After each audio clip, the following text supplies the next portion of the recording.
Good afternoon, everyone. I'm Tamiko Brown-Nagin, Dean of the Harvard Radcliffe Institute, and it's my pleasure to welcome you to our annual Kim and Judy Davis Dean's Lecture in the Social Sciences. Today, we're joined by the renowned economist, Darrick Hamilton, whom I'll introduce in just a moment. First, I want to thank Kim and Judy Davis, whose support makes this lecture possible.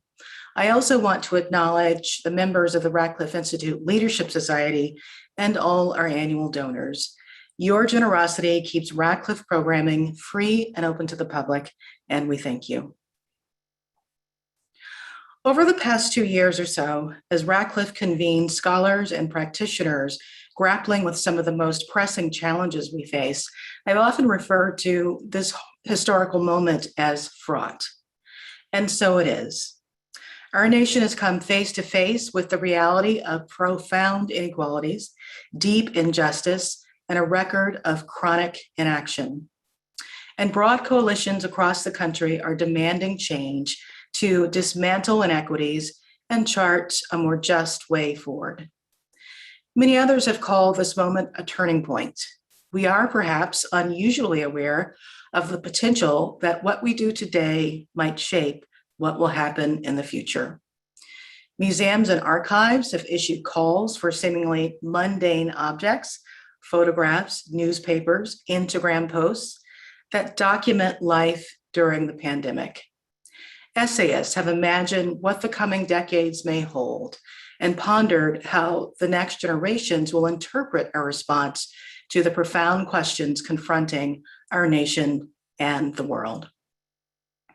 Yet, just as we're aware that our actions today shape the conditions of tomorrow, so too must we bear in mind the ways in which the past continues to shape the present. Systemic racism, mass incarceration, health, housing, and wealth inequality all have gained increased attention in our national consciousness, but none of them are new. Each reflects a long and complex history. And our capacity to dismantle contemporary injustice rests in large part on our ability and our willingness to uncover and reckon with the most difficult parts of our past.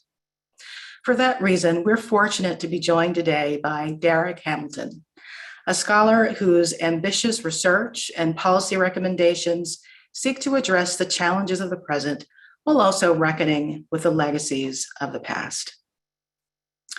Darrick is the Henry Cohen Professor of Economics and Urban Policy and a university professor at the New School.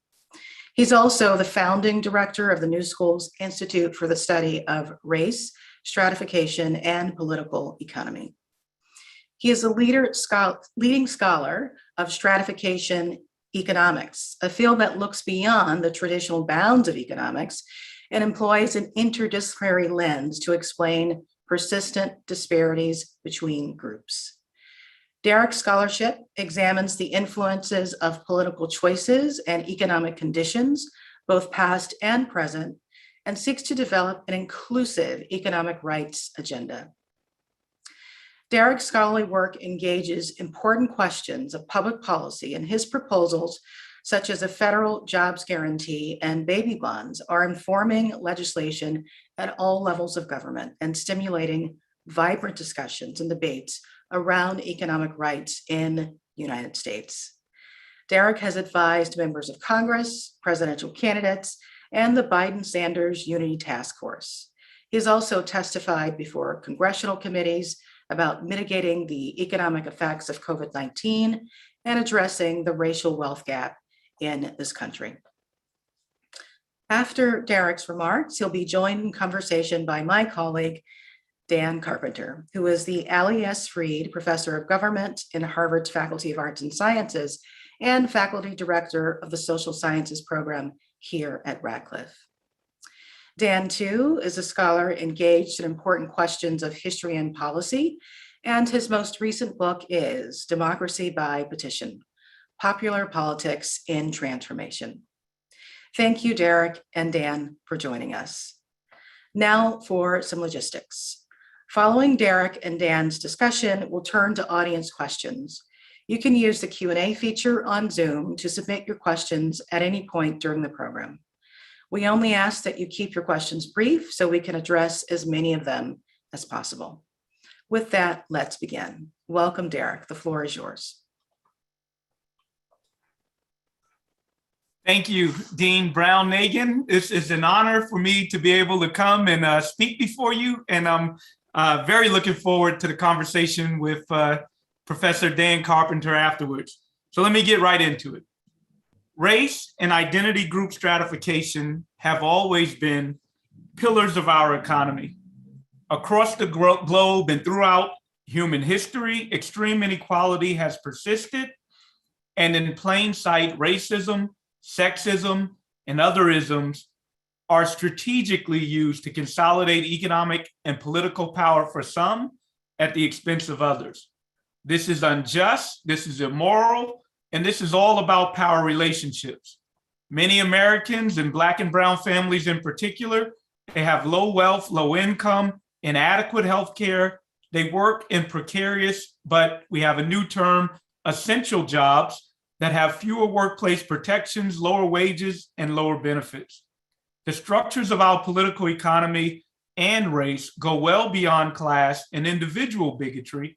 And as a matter of course, in America and our global institutional landscape, race and social identity in general are strategically used to generate hierarchy and propel stratification and persistent inequality.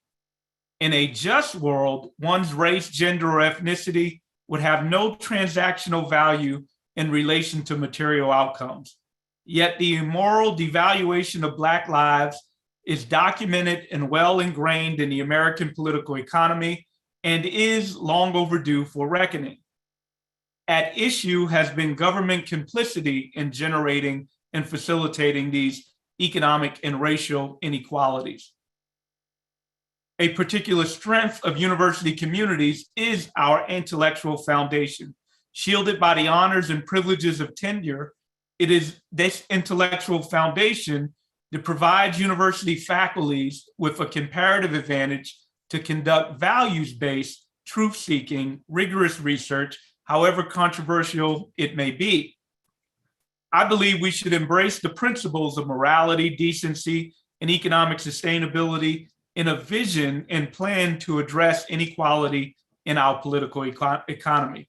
These values are critical for defining how we determine economic good, and they're critical if we want to promote an authentic coalition of decency across one's race, gender, sexual orientation, in order to address common paradigms of inequality. But I want to be clear, I am not calling for the end of identity or affinity groups, but rather their importance as they relate to material outcomes. If we look at a historical perspective, the last half century of US policy has exacerbated precarity and generated a structure where essentially all of our nation's productivity gains have gone to the elite and upper middle class, while effectively flatlining real worker wages for everyone else. An EPI, Economic Policy Institute report entitled The Productivity Pay Gap traces the relationship between economic growth and worker compensation since the middle of the 20th century, and finds that from the period of 1948 to 1979, a period we can characterize as the post-New Deal period, we had dramatic economic growth where productivity rose 108.1%, while at the same time, worker compensation rose comparably at 93.2%. That's almost a one-to-one relationship between economic growth and worker prosperity. In contrast, if we look at the period from 1979 to about now, one that we can characterize as a neoliberal period in which we have purported a market dynamism that would, anything that benefits firms, trickle down to all of us and lifts all our boats.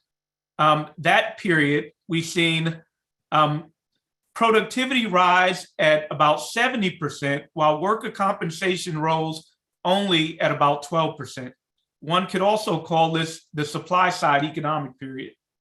So the post-war period of high economic growth, we saw middle-class lifestyles become far more accessible for many Americans, and a more than doubling of American productivity. So clearly firms benefited too. This form of stimulus provided perhaps a more efficient multiplier and stimulated a more balanced growth in order to promote our shared prosperity. Of course, I haven't discussed the Faustian bargain, which by design and implementation, Black people in particular were left out of a lot of the gains of this policy. Nonetheless, realized or not, civil and political aspects of human rights are well ingrained in our public psyche, but at least as important are economic rights. Although never fully extended to Black and brown people, there's nothing new nor radical about the concept of economic rights. President Franklin Delano Roosevelt, in his 1944 State of the Union address, he called for an economic Bill of Rights. Roosevelt knew that full citizenship demanded more than political rights, it required economic rights. The first article of his proposed second Bill of Rights was the right to employment. And I'm glad Dan will be coming on later. Him and I have written about this, a right to a job. Also, in the wake of World War II, if we look in a global landscape, and the First Lady Eleanor Roosevelt was heavily involved in this, in response to World War II and the dismantling of fascist Nazi regimes, the United Nations General Assembly issued the landmark Universal Declaration of Human Rights, which included economic rights in 1948. Human rights were described to be universal and related to the maintenance of human dignity, and that nation states had a responsibility to deliver those rights. They identified 5 categories of human rights: civil, political, social, cultural, and economic. Articles 23 and 25 speak to economic rights. I'll quote some of it. Everyone has the right to work, to free choice of employment, to just and favorable conditions of work, and to the protections against unemployment. Article 25, everyone has a right to a standard of living adequate for the health and well-being of himself and his family, including food, clothing, housing, medical care, and necessary social services, and the right to security in the event of unemployment, sickness, disability, widowhood, old age, or the lack of livelihood in circumstances beyond one's control. The concept of economic rights also has deep roots in our civil rights history. The Reverend Dr. Martin Luther King pushed for both guaranteed income and guaranteed jobs in his final years. He said, quote, "I am now convinced that the simplest approach will prove to be the most effective. The solution to poverty is to abolish it directly by a now and widely discussed measure, the guaranteed income." So policy deliberations on ending poverty and reducing inequality should be anchored in the idea of inclusive economic rights as the basis of a moral economy. Rather than empowering the poor, what we currently do is we manage them as others or surplus populations. We engage in income maintenance rather than income mobility. We socially isolate them, segregate them. We conscript them to our military. We incarcerate them en masse, and we have policies aimed at controlling their reproduction, their fertility, and their family formation. It's important to note that race, along with government social programs, they have become scapegoated. They are fuels for this neoliberal agenda. Poverty and inequality are attributed to deficiencies internal to the poor and Blacks themselves. Stigmatization based on race, anti-Blackness, are strategically used as political fodder to implement harsh and punitive control on the underclass. Blacks have become the symbolism of undeserving welfare queens, deadbeat dads, and super predators by which we can define a surplus population. This fuels the rationale for austerity policies. If it is behavioral modification, particularly with regards to personal and human capital investments, if that's central, why fund government agencies and programs which at best would misallocate resources to irresponsible individuals and at worst create dependencies to further fuel irresponsible behaviors. In this system, we have used words like freedom, like choice.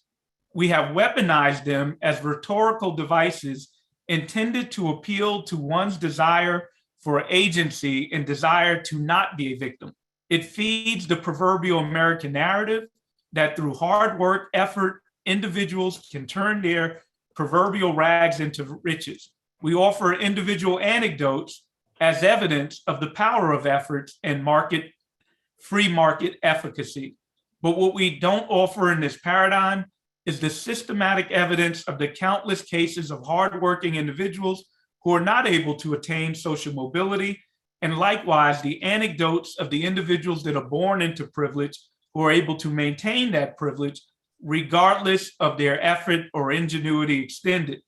The presumptions in this paradigm pay little attention to the roles of power and initial capital, basically economic rights, and how power and capital can adjust and alter rules and structures of transaction to privilege power and capital in the first place.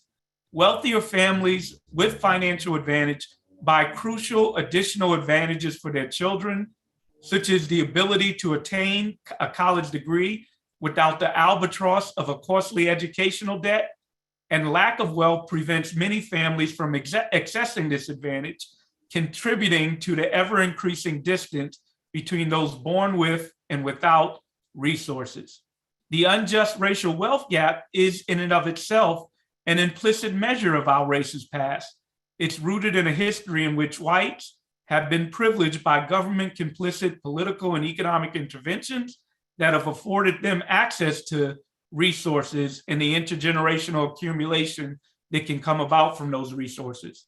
This contrasts with a history in which Black people and Indigenous people, their personhood and whatever capital and resources they may have established, have always been vulnerable to exploitation, extrapolation by state complicit confiscation, destruction, terror, fraud, theft, and other acts of violence and malfeasance. This is the 100th anniversary of the Tulsa Race Massacre as a reminder. Yet much of the framing of our racial wealth gap is tied to a culture of poverty thesis in which we presume that Black people have an undervalue for and a low acquisition of education. That framing is wrong, the directional emphasis is wrong. It is more likely that meager economic circumstances, not poor decision-making or deficient knowledge, that meager economic circumstance constrains choice and leaves poor borrowers with little to no financial option but to attain and use predatory or abusive financial services. Racial differences in key outcomes cannot be fully explained by a clustering amongst the less skilled. The fact that Black families where the head graduated from college have less wealth than white families where the head dropped out of high school, that's an example of a property right in whiteness. The fact that a Black expectant mother with a college degree has a greater likelihood of an infant death than a white expectant mother who dropped out of high school, along with the fact that a Black male with a college degree is 3 times more likely to die from a stroke than a white man who dropped out of high school. These are all property rights in whiteness. In general, for Black men and women between the ages of 25 and 64, they have about a 50% higher mortality rate than their white counterpart. What's more disheartening is that these disparities increase with education. Black men and women with a college degree have a 70% higher mortality rate than similarly educated whites. Education matters within group, but since social structures do not permit Black people to convert education into desired outcomes at the same rate as whites, it's not a protective social status in the same way as it is for whites. It's a myth that Black families don't value education, but also problematic is our overemphasis on the economic returns to education as the panacea to address socially established power. In essence, we overstate the functional roles of education to the detriment of understanding the functional roles of wealth and power. So let me take a quick aside and talk a little bit about intersectionality, given we are at the Harvard Radcliffe Institute. So as a quick detour, the simple comparison of Black women and white women with regards to socioeconomic status is myopic. And I want to single out or just use as an example, although it's not the sole example, Rod Chetty and his colleagues' study on the equality of opportunity. It's cited in David Leonhardt's New York Times article, in which case they are quoted as describing a unique set of challenges faced by Black men and boys. And just to rehash, it's a brilliant study. For those that have seen it, they look across generation and they find that across generation, class status, being in a high class status for Black boys born into affluent families, does not protect them from ending up in a lower class status in the same way that it does white boys. But for Black girls, in comparison to white girls, they don't find a difference in outcomes when they grow up coming from affluent families. Now, mind you, I think the outcome of interest is not wealth. It's not family wealth. They look at home ownership, but not wealth. But looking at individual indicators like wages, rates of incarceration, this is the finding. And hence the conclusion is a unique set of challenges faced by Black boys. But what's important to note is Black men and women are not so neatly separable from each other. We do not live in a vacuum that neatly separates men and women. The simple comparison of Black women's wages to white women's wages does not disentangle the impact of race from gender when examining economic outcomes and lived experiences. We can look, for instance, at Rebecca Pettit's book, Invisible Men, where she emphasized, and this is also a little an aside within an aside, that labor market studies examining Black male outcomes ignores the fact that we have so many Black men that are incarcerated, not even included in the statistics. But a negative spillover from that, and an intersectional spillover from that, is the effect of mass incarceration on Black women. Rather than being a source of resource for households, Black men in prison further drain household budgets. Compounding the situation also is the fact that there's a growing share of incarcerated Black women relative to white women. In our patriarchy, it's unreasonable to separate Black and white women from their larger familial and social context. The structural racism identified in the Chetty study vividly illustrates that affluent class background, Black men still have lower unemployment rates, lower incomes, and are 10 times more likely to be incarcerated than their white men. But the precarious economic position of Black men can bind with a rigid interracial marriage market in which Black women are the least likely demographic to intermarry, is further proof that results in a dramatically smaller pool of marriageable spouses, and I put that in quotes, with far fewer economic resources. So in essence, what the study doesn't capture is, one, the motivations to work. So it's not far-fetched to think of a Black woman whose spouse might be incarcerated and relative to a white woman whose spouse might be in a managerial or professional occupation. And of course, we haven't talked about all the caregiving issues that are associated with being a woman from one race compared to another.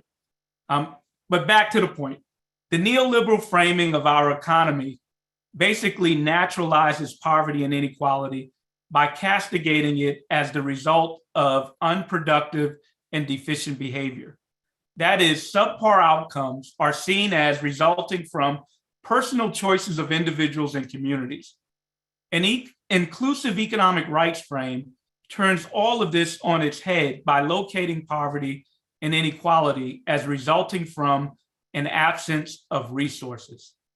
That is, poverty and inequality are the result of policy choices that deny people resources to live meaningful lives.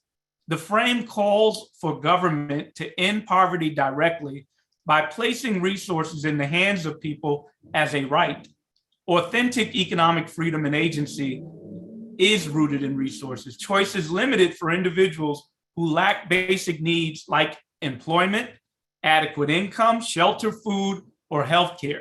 In essence, rather than being able to benefit from markets, they are at the whim of markets. Without resources, individuals are largely restricted from reaping economic gains of their ingenuity or effort and are exploitable to agents with resources or at the whim of charity. We're not atomistic agents floating in unfettered markets guided by our free will into fair and efficient allocation. My brethren, economists, need to do a better job of understanding the roles of power and capital in our political economy and be more focused on understanding and advocating for more equitable and fairer distributions.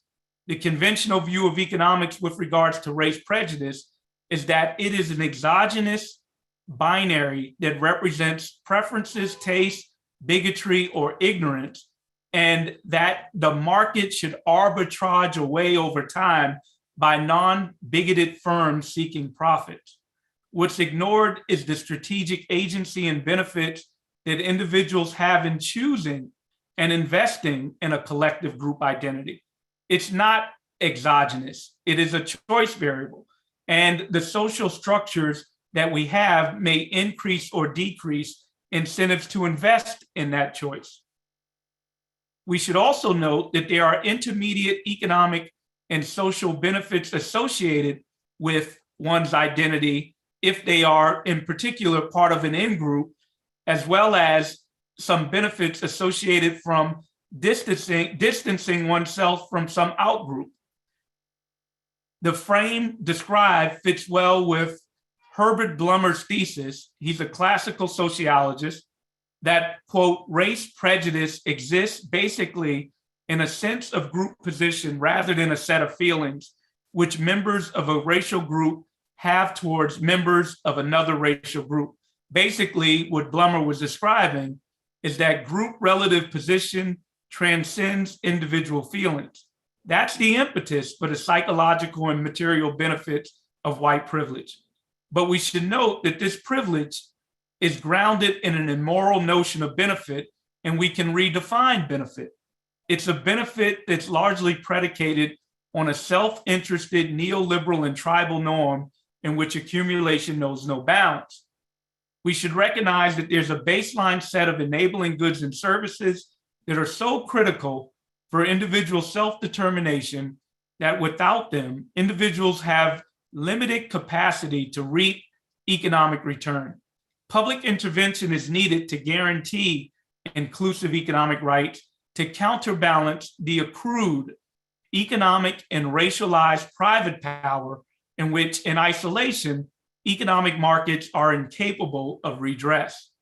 Governments need to directly compete with and crowd out inferior private options that do not ensure universal and quality healthcare, housing, schooling, financial services, capital, and the free mobility throughout society without the psychological and physical threat of detention or bodily harm at a state-sanctioned terror because someone's identity is linked to a vulnerable or stigmatized group. So, for example, by mandating an economic right to health insurance, society would effectively remove the burden and stigma associated with the finance of that outcome at a point of delivery, a time in which the recipient is most vulnerable to stigma and finance. Whereas the cost and profit considerations that drive private insurers to ration quality, to ration quantity, and access to medical care in order to maximize their profit, those concerns would have been recognized and met long before the delivery of that care under a publicly provided mandate to health insurance coverage. We should also be looking to initiate an economic right to a productive and quality job with the economic security of a living wage and other worker amenities, as well as investments in our public physical and human infrastructure. I'm not talking about an employer of last resort program. but a viable alternative to undesirable low pay, low benefits, poor working conditions. The jobs could address our 21st century, both physical and human capital infrastructure needs by providing provisions of universal care work and also making us less vulnerable to natural disasters and unnatural climate change. That's all going to require substantial public investment. We need economic policy that centers people, both domestically and abroad, as well as our environment. We need to learn from the failures of our past, and this worker-centered physical and human infrastructure package should be made permanent, and it should be by design and implementation made anti-racist and anti-sexist. Without these potent policy alternatives grounded in economic justice, the lure for white supremacy and the despotic appeal to divisive leadership will always remain. Not only would this approach neuter racist regimes, it would trend us towards dismantling the material consequences and the social stigma associated with identity grouping. Basically, it would redress racism and sexism. We need to reject empirically unsubstantiated rhetoric that ignorance and so-called grit and personal responsibility are the sources of inequality. So in closing, I have a call to arms for university communities, a call for us to commit to justice, commit to it as a matter of faith, simply because it is the right thing to do. We are well equipped to fuse insights from multiple disciplines to improve the humanistic, our social, scientific, and political understandings of group-based stratification at local, national, and international contexts.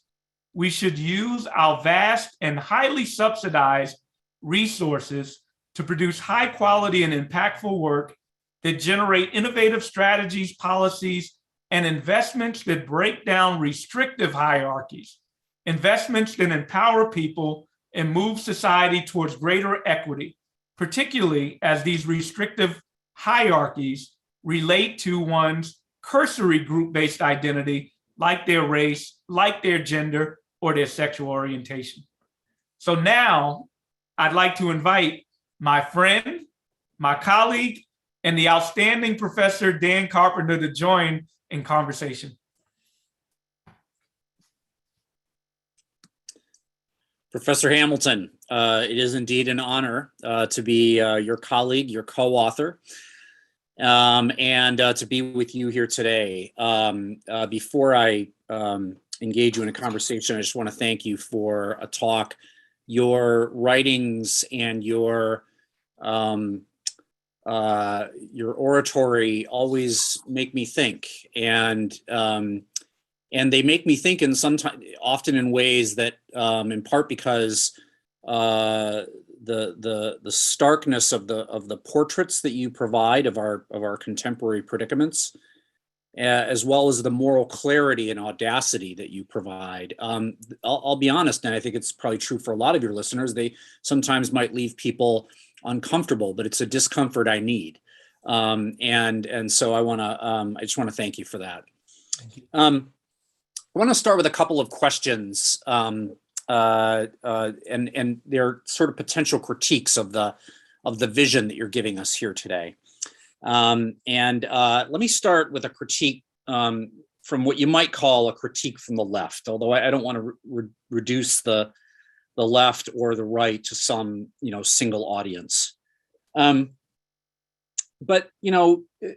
there's an argument here that at some level white supremacy, as you're describing it, is alluring to people precisely because of the political economy in which we find ourselves, precisely because there is a dissociation of people. I'm not pushing the Marxist line too much here, but basically an alienation of people from their communities, from their families, from their work, and things like that. And what I hear you arguing, and it's very plausible, is that to the extent that we can create a new political economy based upon true equality of opportunity, not just the neoliberal notion, a true package of economic rights that you have called for, that we can actually, as the title of your talk says, neuter white supremacy in that sense, in part by making it less alluring. So I think two potential critiques are, well, first, the realist critique from what you might call the cultural left, which says, Professor Hamilton, look, people are too hardened in their implicit and explicit attachments to their racial identity. We know whiteness is itself a construct. I'm reminded of as the grandchild of an Irish grandmother that Irish itself Irish whiteness itself is a construct. But people's attachments to that are deep and are potentially going to outlive and endure any assault that merely amounts to giving them greater economic security and liberty, as you propose to do. But let me take it further, and another kind of version of that. Is the possibility exists that you could imagine some of these programs, and by the way, I'm indicting myself here because I endorse in writing much of what you have called for today. We've argued about these things more specifically, but something like the federal job guarantee, as you've written about it, as you and your co-authors have written about it. The Department of Labor sort of consulting different communities around the country about what their particular needs in labor and social services and other things are. Well, we can easily imagine a world in which, the community needs and or the decisions of the Department of Labor end up reflecting the very white supremacy that you hope to neuter. And so maybe a community says, well, thanks, federal job guarantee. We really need a lot of heavily armed security guards in our community, each toting, high capacity magazine semi-automatic rifles in order to keep out people that we don't like. Now, I'm giving you an extreme example, of course. But these are kind of two flavors, if you will, of critiques potentially from the left that number one reflects pessimism, and number two reflects the possibility that some degree of coordinated state action could make the problem worse and not better. What would you say? And the notion that throughout history, the problem has been the fact that the state has acted, but acted in immoral ways. So I completely see the pathway that you just described as the state using its powers in what I'm going to label in immoral ways, and we can define morality, I think, in an acceptable way. So I don't have to go into a lot of details in that, but in essence, to get to the society we desire, I'm making two cases. One, a case for change in values, and two, a case for change in resource distribution. And I talked a lot in the talk about resource distribution. I didn't emphasize the change in values, but I alluded to it a little bit. So for example, the ways in which we defined economic value in and of itself is problematic. Thinking about growth without any notions of distribution, it's purported as being something that's positivist. That's something that's not based on feelings, but rather a number that's defining our healthy economy. But all frameworks begin with some value proposition. So it's a misnomer and a little disingenuous to not begin with the description of some values proposition that even leads us to defining growth as our metric of well-being. If we began with that values proposition, we very well might come up with different metrics about economy and economic well-being. The Harvard economist Amartya Sen and his concept of human capabilities, that's clearly a values proposition. And the metrics that him and his colleagues put out in terms of how we measure human capabilities derive from that values proposition. So one way in which political economy has purported a wool over our eyes is looking at metrics without beginning with some values proposition, because we treat those metrics as if they're natural. And that's what I was alluding to, where we have naturalized poverty and inequality as being the outcome of some artifact of some natural occurrence that is immutable, that is inevitable, that could not have an alternative outcome if we had a different set of values. So that's one point that I didn't emphasize a lot in the talk that I certainly believe is necessary. The economic resource argument.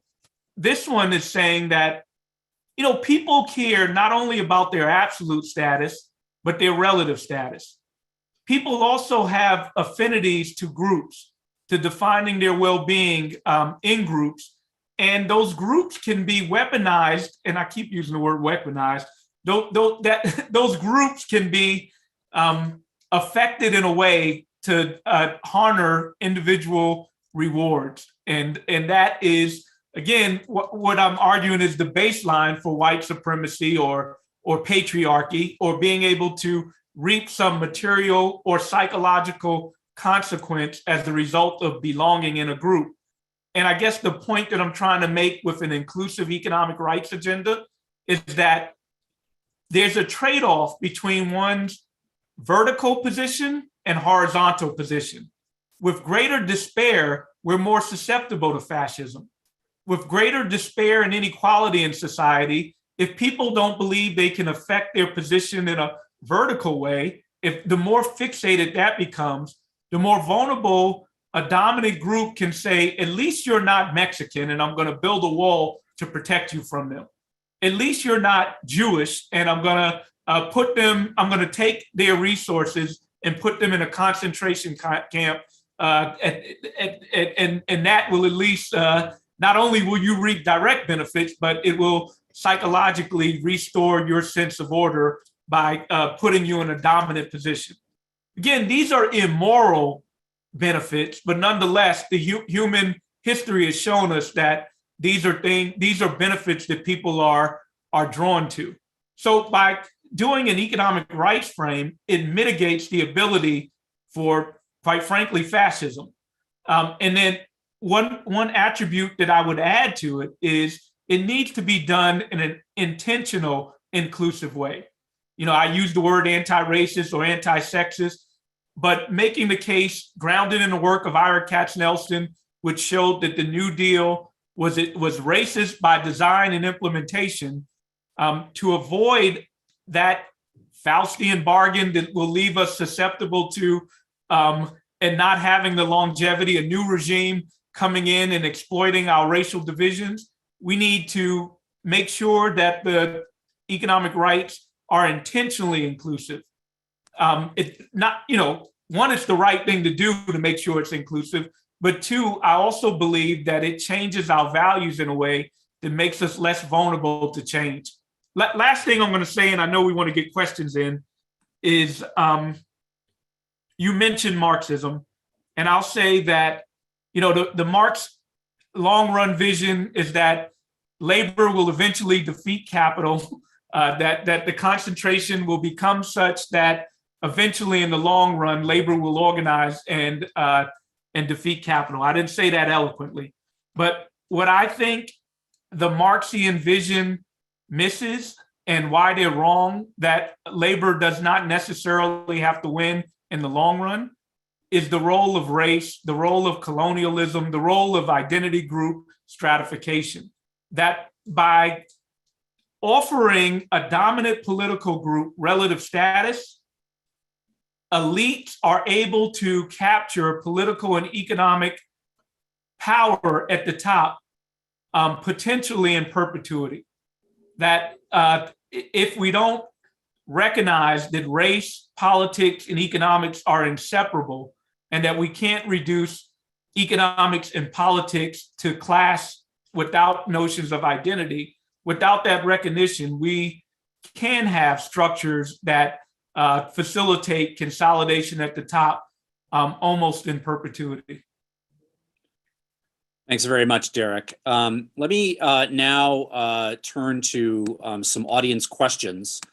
I'm going to begin collecting a few and reading a few. We'll get to as many as I can, as we can. If you do have a question, you haven't asked it yet, please submit it using the Q&A function at the bottom of your Zoom screen. Do keep it concise as we, again, I'd like to get to as many questions as we can in the time remaining.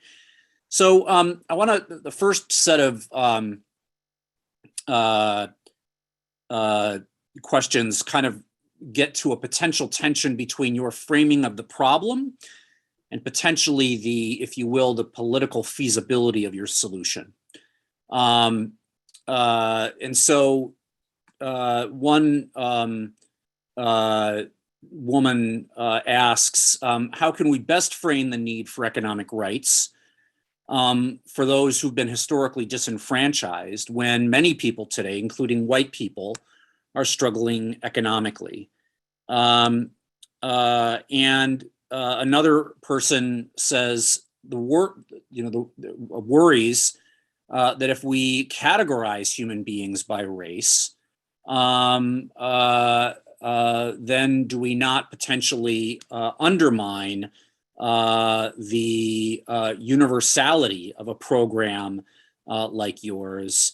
And the risk is that by categorizing by people like by race in our analysis of the problem, we reinforce the underlying race-based categories of human life.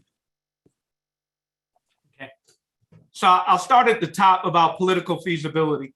And then here again, I lead with the moral framing of we should do it because it's the right thing to do, period. That should be, if anything, if I'm proselytizing about anything, it's a faith in justice. Commit to justice. I'm imploring people to commit to justice because, again, we don't need evidence, in my view. It's simply the right thing to do. From a humanist standpoint, there may be evidence, but from a humanist standpoint, I think that's enough. The other point with regards to feasibility is that that Overton window opens in ways that one can never fully predict.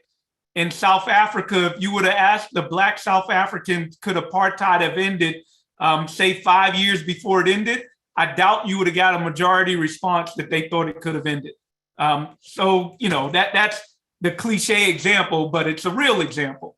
You know, we could, people didn't think, well, we can go, I won't go into that. I'll say, do it because it's the right thing to do. The Overton window will come.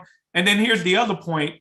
Despair or pessimism only feeds the status quo. That only leads to the naturalization of inequality and poverty. It doesn't let us realize that at the end of the day, it is our government, it is our economy, and it is our monetary system that allows us to enact the policies that we desire in order to achieve the society we want. So really don't let pessimism get in the way of our ability to achieve our goals. The second question, I'll say, let's think of it from the perspective of a white person. And maybe I shouldn't do that, but that's what I'm going to do. Sure. This broad coalition of race, it's ambiguous whether a white working class individual would benefit or not.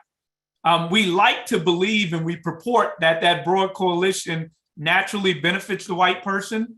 And on the one hand, a greater labor movement enhances the ability of the white working class to negotiate with capital for better terms. But on the other hand, if it's an authentic broad coalition, then it has to be grounded in a way that requires white people to give up the benefits of white privilege. And my point is that that's not an easy ask. There are material and psychological benefits associated with white privilege and not being the first fired or the last hired in an economic swing. So those are real. Those things are, so that's why the coalition needs to be grounded in morals and values. But as to whether the white working class will be better off or worse off from what I'm proposing, it's context specific. So I'd be not giving you the honest truth if I say they naturally are better off. Actually, they are naturally better off when they define value in the ways in which I think value should be defined, which is a society where people really can reap the benefits of their ingenuity and their efforts, and that we don't make decisions based on cursory things like race, gender, or sexual orientation. The last question. We should not call upon Black people to give up Blackness, because that's effectively what we would do when we end these racial categories. One of the biggest benefits of white privilege is the ability to have a raceless identity, the ability to not have to think about race. And what that would mean is that those that are from the subaltern or the minority group, they would be basically absorbed into the dominant culture. What's at issue is not culture. What's at issue is the returns to identity in an economic, material sense. That's the problem. But there's nothing wrong with celebrating history, legacy, culture, the humanistic condition.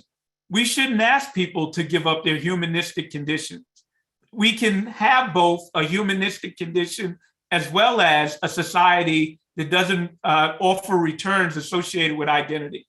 In fact, if we ask people to give up their race, give up Blackness, for example, it really doesn't go away. We have international perspectives and contexts where, in French society, religion and race are hardly measured in national data. But you'd be remorse to say that racism doesn't exist in France. Again, it also leads us to defang opposition. So without the ability for Black people to organize and recognize a collective identity, it also limits the ability to intervene in ways to redress their condition with their greatest power, which is collective efficacy. In isolation, Black people have no power, but collectively, at least there's some opportunity to impact their conditions. Excellent. A couple of things, as I'm listening to you, I see the deeply philosophical approach that you're taking. This is not, let's just adjust economic policy by adjusting a set of incentives via tax and regulation and subsidy and things like that. But it does get into the issue of, how deeply rooted are the values that we are at some level at the foundation. I don't mean that in a moral sense. I just mean it in a factual sense of our world. And so, one questioner asks, is the possibility of interracial cooperation, has that to some degree been destroyed by the so-called "we are free" mindset created in the 1960s and 1970s. Even you, as you're describing your proposal, say you want a world where people can reap the benefits of their ingenuity and their effort. Now, I'm not going to accuse you of being a neoliberal, Dr. Hamilton, but there is an element, even that, of a certain kind of liberalism, a certain kind of individualism, and how do you both have a system like this that harnesses some incentives, but at the same time doesn't give away the ball game, if I can use that metaphor, to what you're calling neoliberalism entirely? Yeah. So some of the brilliance of neoliberalism is to talk about concepts of freedom and choice from political and civil standpoints without adding the resource component. So that is the brilliance. The brilliance is to describe what I'm talking about is lack of government intervention, but what's missing from their concepts of freedom and choice is some base level of resource by which people can engage, that you ultimately don't have choice if you're hungry. You ultimately, the right to vote is meaningless if you're sick. So that other element of rights is necessary if we really want to have authentic freedom. And the brilliance of neoliberalism was to talk about rights and freedoms without adding that other part. So that's one point. The other point is that perhaps the better word is self-determination. We want people to have some ability for self-determination, particularly as it relates to righteous endeavor. Obviously, we don't want people to be self-determined, engaging in malfeasance, but righteous endeavor, to be able to have power, to be able to impact one's life. That's what we're talking about. And then assets are necessary to do that. And those assets can be in the form of individual assets or collective assets. You know, we could talk about a baby bond ensuring that everybody has enough capital where they could afford, from an individual perspective, to pay for college without debt. Or we can just simply make colleges tuition free, public colleges and university tuition free. Two ways to do it. And I'm happy with both types of solutions. And I think we actually need both types of solutions, collective assets as well as individual assets. What's important to know is, regardless of your ideological leanings, whether you're a socialist or capitalist leanings, if you're engaged in transaction without resources, you have no agency. You are at the whim of charity, or you're at the whim of exploitation. To me, that's the larger point of why we need economic rights, so that people can engage with dignity and some ability to negotiate. One other quick thing, Dan, that I forgot in the last question, number 2, we basically, I'm going to use a bad word, but a bad word to make the point. We niggerize poverty. So white people are characterized in niggardly terms. They're characterized, poor white people are described as being lazy, and I'm not the first to talk about it, somehow other than regular white people. Hence the term poor white trash, right? We other white people. So in other words, this new frame changes narratives about understanding poverty in general. It benefits white people in the sense that we don't talk about inequality and poverty from individual deficit standpoints, but rather we talk about it from what it's grounded in, which is resource deprivation. Thank you very much. I think actually we're going to have to close here. Folks, with regrets for not being able to get to all of the questions today, I want to say this concludes our program. I want to thank Professor Hamilton and my friend Derek for this terrific talk. I hope the audience sees what I've learned today is the deeply philosophical, values-laden and values-questioning approach of what Professor Hamilton has brought. I want to thank the audience for excellent questions. We've seen all of them, and we're going to be thinking about them. That includes Professor Hamilton. Today's program, I want to remind you, has been recorded and will be posted on the Radcliffe website in about a week. And for information on upcoming Radcliffe virtual programs or to see videos of past events, please visit www.radcliffe.harvard.edu. That's www.radcliffe.harvard.edu. Thank you again, everybody, for joining us today, and take care.